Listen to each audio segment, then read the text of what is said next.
Alrighty, y'all, welcome back. This is now week 2 of YCL Main League, facing off against Coach Pokebaldi and his Dundee Darmanitans. Alright, so he doesn't bring Guzzlord. Wow. Okay, so what did he bring that I didn't expect? He brought what? Darm, yeah. Coco, yeah. Nido, yeah. Slowbro, yeah. The Rotom, okay. Browse, we're gonna do Rotamo. It's a roll.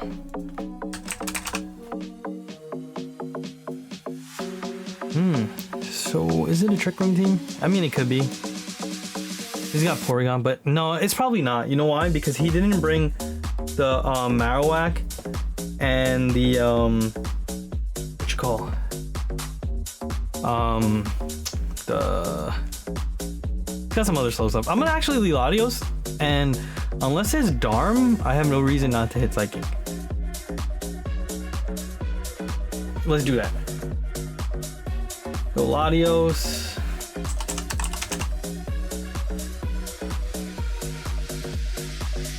Done. 50.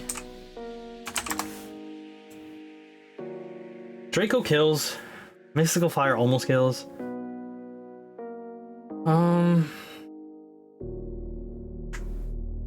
Yeah, Scarf Bonus, we are faster than Scarf Jolly. So yeah.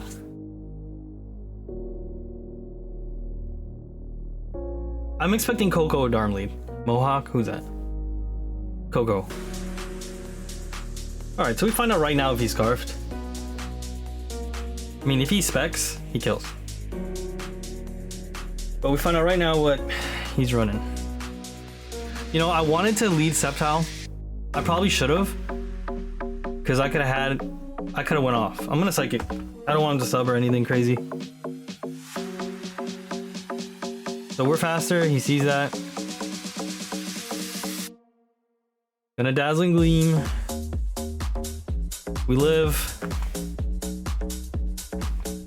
My Joy-Con is not working again, bruh. Come on.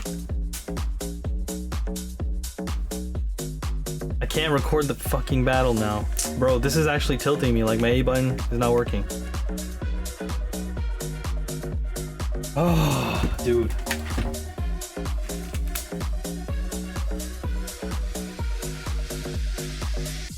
I can't click. Like, why is it not working?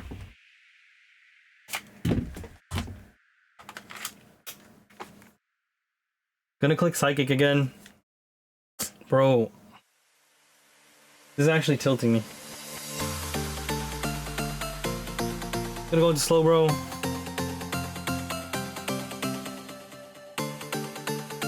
Gonna try to get it to work now.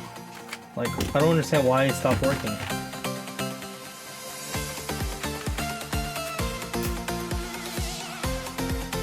Does nothing almost. He probably it's not working, bro.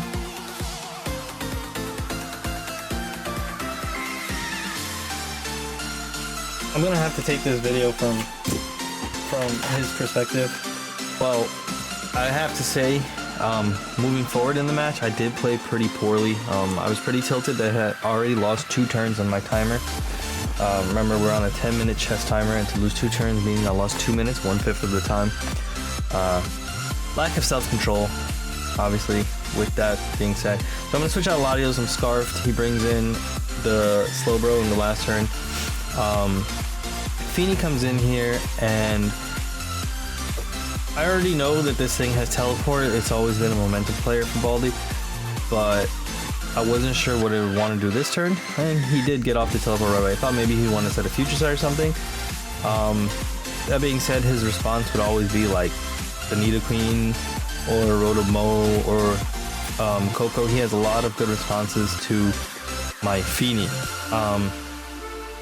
Not sure with what he'd want to do right away, but it seems that he's going to opt for the Nidoqueen. I mean, Sludge Wave isn't too free because I have a Heatran, but putting the pressure, the offensive pressure on my team or on me was definitely a good play, I think, from him, because there's not much that I could do because Heatran is susceptible to the quad effective ground move as well. Even if I went into Heatran right here, I have to switch. I think the play from me was to always go into, like I said, I tilted. This was a 75% chance to kill based on the calcs on this because I'm max HP, max defense bold. I think the best play for me was always to switch Feeny out into Heatran and then switch Heatran out into Latios to get the free Psychic Offs again. But instead I opted to stay in and take the 75%. I don't know what world that made sense, but like I said, I was pretty tilted. And I was like in the middle of trying to fix my my OBS and my Joy-Con on my Switch. So I lost my greatest defense versus his team and physical defense wall, which kind of sucks because I really needed it for like the Darm and the Slowbro. Like, I know Slowbro's a special attacker, but it can't really touch my Feeny. I mean, Future Sight comes down every 2 turns, so that wouldn't have been a big deal. I would have had a great opportunity to at least hit Combine once. That being said, Moonblast at +1 still doing a hefty amount to Slowbro to the point where he doesn't want to take 2. And if he takes 2, he's definitely switching out for the regen. So I got on Sceptile here. This Sceptile set was a little crazy. I felt like this was a make or break moment for me. I kind of just said, you know what, F it, bro. It's got to be now or never. This set has got to carry me. You know, this set was intended for like a lot of his mons being weak to fighting. I am running Focus Blast on it. I'm not going to give up the set right away. I'm going to let you see. He doesn't know what to do right now. I think he understands, or he knows just from the calc, that he's not dying to an Earthquake unless I'm like max attack Adamant Banded. He has options obviously to switch on to Rotom, but he doesn't want to just switch right away without knowing what item I am, I guess. So he hits the Stealth Rock. Good play from him, to be honest. It was a good play. I'm going to hit Endure. I was expecting the Sludge Wave to come down. I felt like he had no reason not to click it again, besides me going into Heatran. But I felt like also he knew that I wasn't willing to switch into Heatran in front of this thing because I didn't do it for Feeny. Why would I do it for Sceptile? But instead he goes for Earth Power this time. And you know, that's kind of frustrating. I'm just going to keep hitting Endure because I need this set to go off. At least to punch a big enough hole in this team to where this game is still like I can still pull this game back. Because I felt like hope was lost when I lost Feeny, I'm not going to lie. So he's going to shoot the Earth Power, and I'm going to lose a little under 50%. Big chunk to Sceptile, but the thing is frail. We all know that. This thing is EV to outspeed everything on his team, except I think a max speed Scarf Coco. But I figured he wouldn't bring it. Sorry if I'm a little like iffy on the sets. This match was a few weeks ago. I'm actually doing this the day of the upload. So he's gonna go for the Sludge Wave now. Finally, gonna hit Endure again 3 times in a row. 3rd time's a charm, am I right? So we're gonna get the Endure off this time. Sludge Wave will take us down to 1, obviously. Yes, sir. And the weakness policy is gonna proc. +2 special attack and attack. It's actually a mix set Sceptile, EV'd into both as well. EV to exactly Oko like sets that I thought he would bring. The only viable response was Rotom. And I was willing to trade the damage on Rotom to heal, but I got greedy and went for the Earthquake right away. If I had Giga Drain here and then Giga Drain again, it would have been huge. But the game kind of saves me a little right here and gives me opportunity to keep my Sceptile alive. He is not sure what to do because he's not sure what set I am. All he's seen is Endure and weakness policy. So now I'm gonna kind of put him in a situation where he assumes we're all special, and that, my friends, was a crit. No, we're not doing that much damage at +2. There's no way. That crit actually put me in range by healing that I would survive the Volt Switch, which was really good in our favor there. Sorry for the crit, Baldy. And now he's back in a situation where he doesn't know what to do. So he's got to go Ducky this time. You know, that's what I felt he would do, but he goes for the same rotation again. I should have always Giga Drained. Every time I saw Nidoqueen, I knew I should have Giga Drained because he needed this Nidoqueen. But I felt like I just needed to hit what was right in front of me, you know?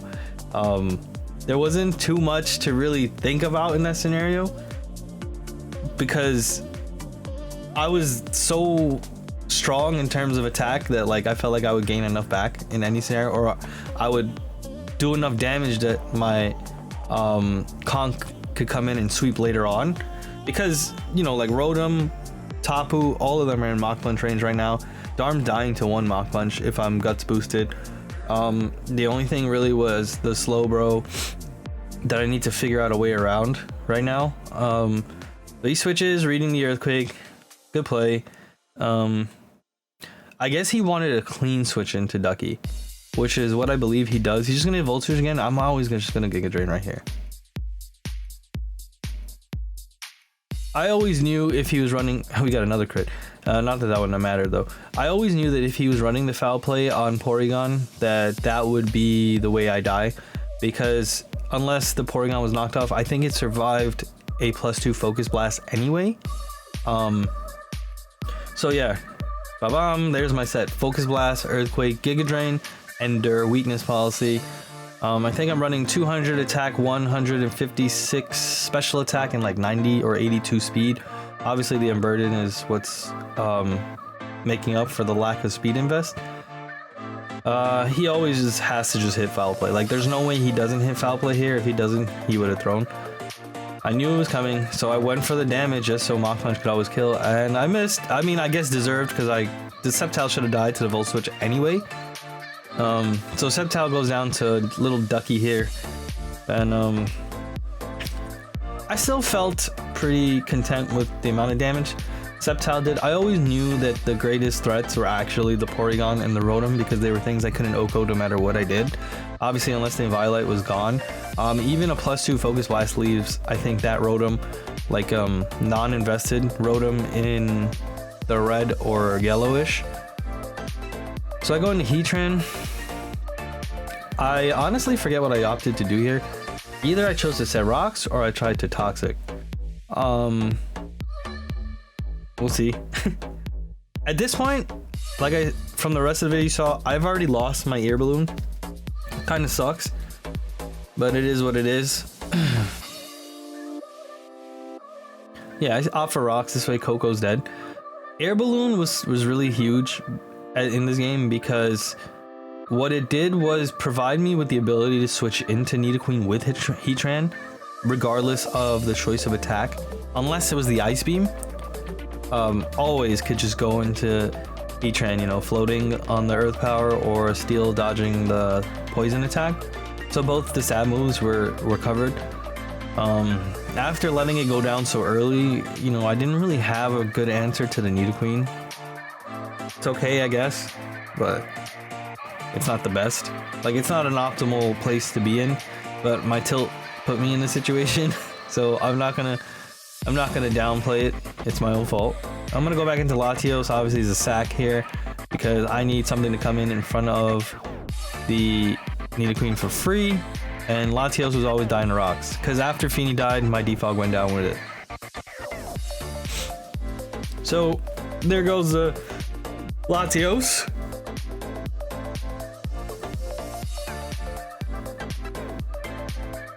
Again, I forget what I opt for here.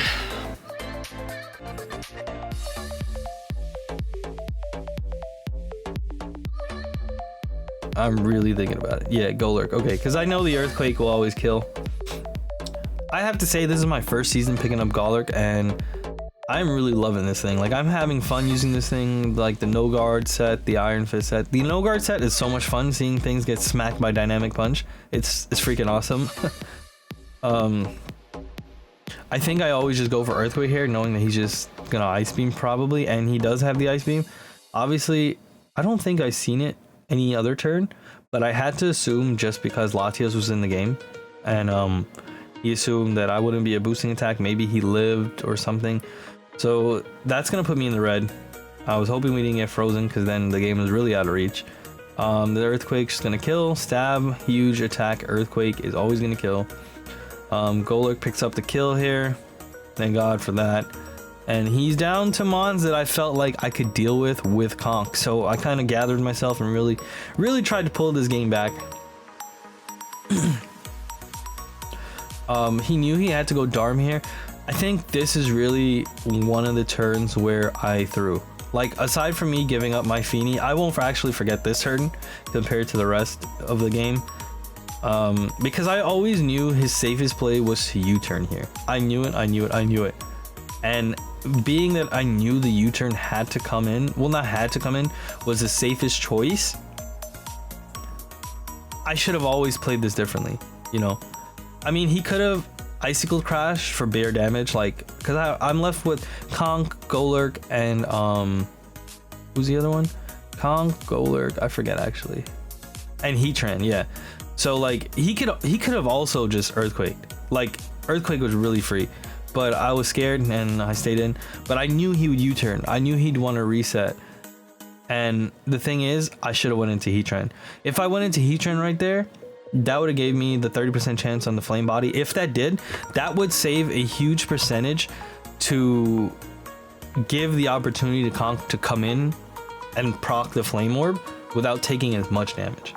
Which is, it's freaking huge. Like, it would have been huge. But afraid that he would choose the mid-ground play, I just didn't. Like, if I had Latios alive still, you know, then I would say, Earthquake's off the table, but Icicle Crash would still do a good chunk.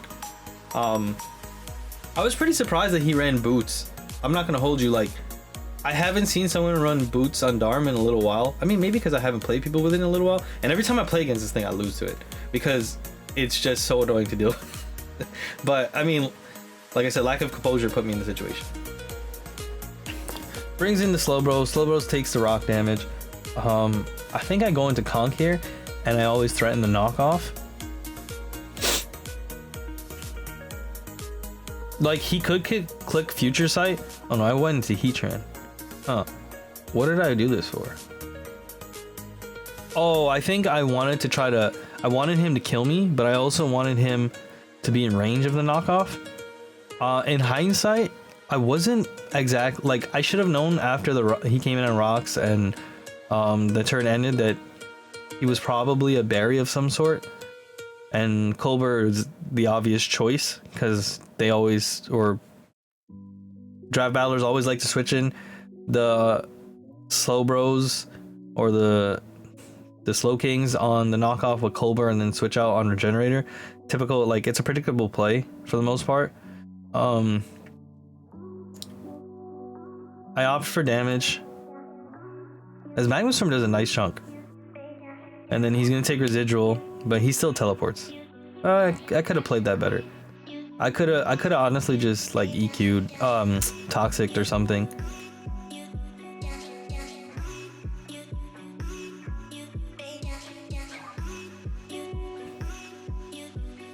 This was also a little bit of a throw. Like, knowing that I would take huge damage, I should have let Heatran go down right here.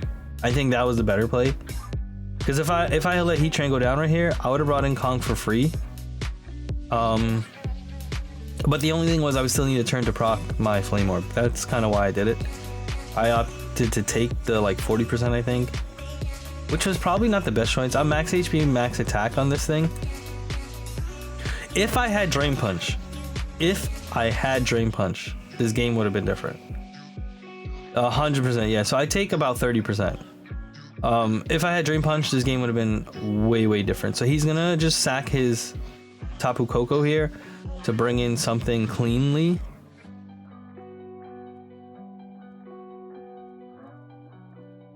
Brings in the Koko Mohawk. You know, in hindsight too, if I was Spec, I would have killed this thing from the beginning. He would have never had a sack, and he would have lost the opportunity to bring in something for free. Something would have took this chip, you know. And you guys will see later on in a couple of minutes that the chip was pretty critical in this match now. He's down to Slowbro, Ducky, the Porygon, and Frosty, the Garm.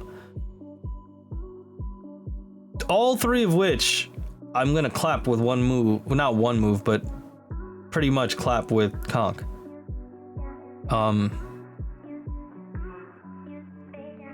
He goes into Shelly. Shelly takes rocks again. I think he's kind of debating how to maneuver his turns so that he could get the most damage into Conk, potentially for burn to finish me. So I'm gonna switch, go into Heatran.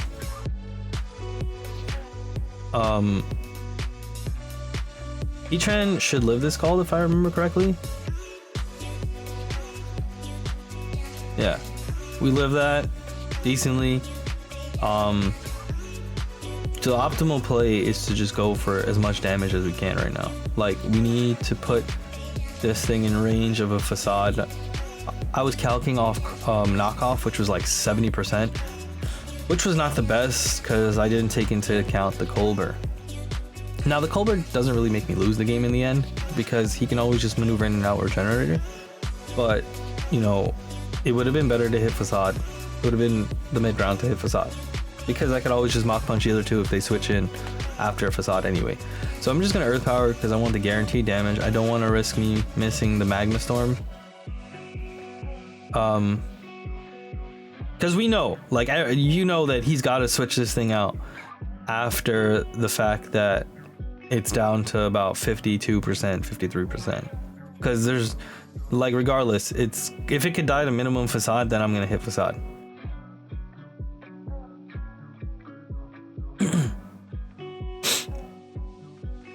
But I'm just gonna opt for knockoff, hoping he switches into Ducky, and he actually does.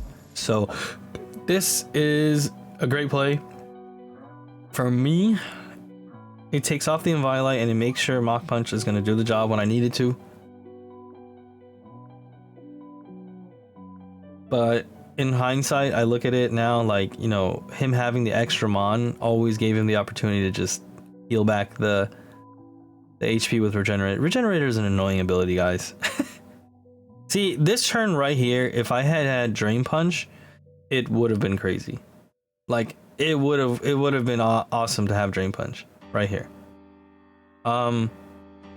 He doesn't really have anything to hit me with, and he clicked Teleport. So my Drain Punch would have always went off. It sucks because, like I said, that HP would have been crucial. He goes into Shelly, I believe.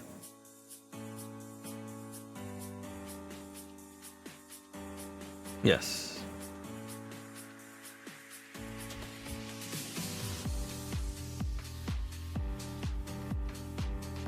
So we just have no choice but to swing again. We're gonna hit knockoff. This is where the Conkledurr procs for him. He's gonna take half the damage. Still does a significant amount. It's like what, 40%? He's gonna Scald, and we should have lived it, but he crits us. Bum bum bum. Hey, it is what it is. It's the game we play. Even if he didn't crit me, at the end of this turn, he always just switches back into Garm, and then switches in the Slowbro later on after Regenerator proc, and then there's nothing I can do. So that's the game. GG's to Pokebaldi and the Dundee Darmanitans. Hopefully we get to see this man in playoffs again. Would love to play his team. It was a fun battle. If I didn't tilt in the beginning, it would have been way different. I would have had more control and more responses to the plays he had in that game.